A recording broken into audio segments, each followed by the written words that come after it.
शिवाय नमः। श्री शिवाय नमोस्तुभ्यं भक्तों। श्री शिव महापुराण तृतीय शतरुद्र संहिता का 33वां अध्याय शीर्षक है शिवजी का ब्रह्मचारी अवतार वर्णन। नंदीश्वर बोले, हे सनत कुमार, अब परमात्मा शिव के परम पावन जटिल अवतार को प्रीति सहित सुनिए।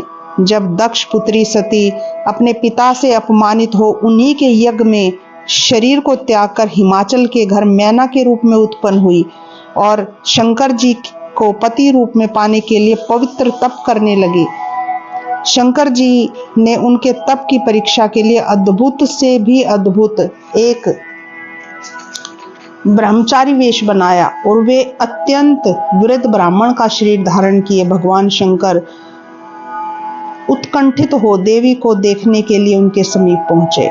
अपनी ओर आते देख पार्वती ने सब सामग्री उठाकर उनकी यथोचित पूजा की। फिर सादर प्रेम पूर्वक कुशल पूछी कि आप कौन हैं और कहां से आए हैं। पार्वती के इस प्रकार पूछने पर वह ब्रह्मचारी ब्राह्मण पार्वती के भावों की परीक्षा के विचार से बोला, मैं स्वेच्छा विचरण करने वाला एक ब्रह्मचारी ब्राह्मण तथा तपस्वी हूँ। तुम कौन हो, किसकी पुत्री हो और किस कारण से इस निर्जन वन में यह कठोर तप कर रही हो। उनके इस प्रकार के वचनों को सुनकर परमेश्वरी पार्वती ने कहा, हे विप्र, हे ब्रह्मचारिण, हे मुने, मेरा जन्म हिमालय के ग्रह में हुआ है। पिता के घर से चलकर यहाँ मैं तप करने चली आई हूँ।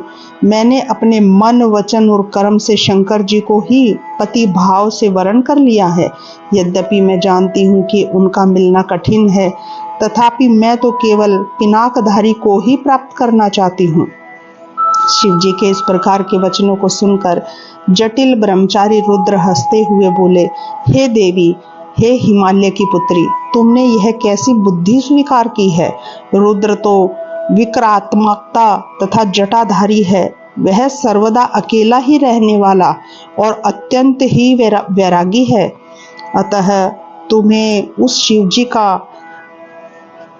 मन में उसका मन नहीं लगाना चाहिए। ये कदापि उचित नहीं है। ऐसा कहकर के ब्रह्मचारी ने फिर अनेक प्रकार से अपनी निंदा की। विप्र के उस असह्य वाक्य को सुनकर देवी पार्वती अत्यंत क्रुद्ध हो गई और शिव निंदक को उस ब्रह्मचारी से कहने लगी, अरे बही मूर्ख, तू शिव जी को नहीं जानता। मुझे पश्चाताप है कि जो मैंने तेरी पूजा की।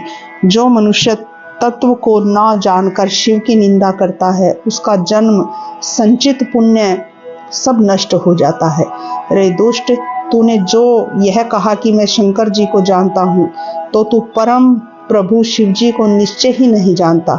वे मनोरथों को देने वाले, विकार रहित और सज्जनों के प्रिय हैं।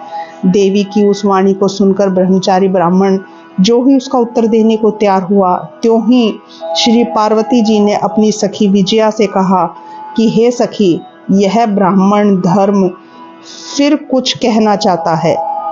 यह अवश्य ही शिव जी की निंदा करेगा। मैं इस स्थान को छोड़कर शीघ्र ही अनियंत्र चली जाती हूँ, जिससे फिर इस मूर्ख के साथ संभाषण ना हो। पार्वती जी ने यह कहकर जो ही चलने को अपना चरण उठाया, तो ही साक्षात शिव जी ने उनका हाथ पकड़ लिया। फिर पार्वती जी जिस रूप में उनका ध्यान करती थी, वैसा ही दिव्य रूप धारण कर शिव जी ने पार्वती जी को दर्शन दिया और पार्वती जी से कहा, हे शिवे, तुम कहाँ जाती हो। मैं तुमको नहीं त्याग सकता हूँ।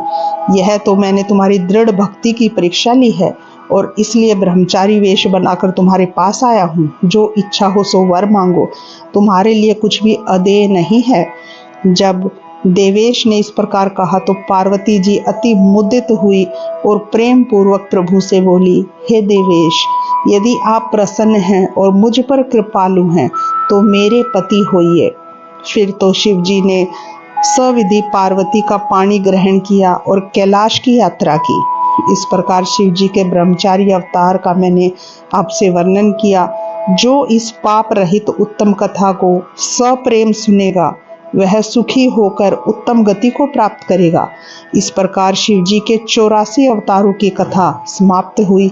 इस प्रकार श्री शिव महापुराण तृतीय शतरुद्र संहिता का 33वां अध्याय समाप्त होता है। श्री शिवाय नमोस्तुभ्यं भक्तों।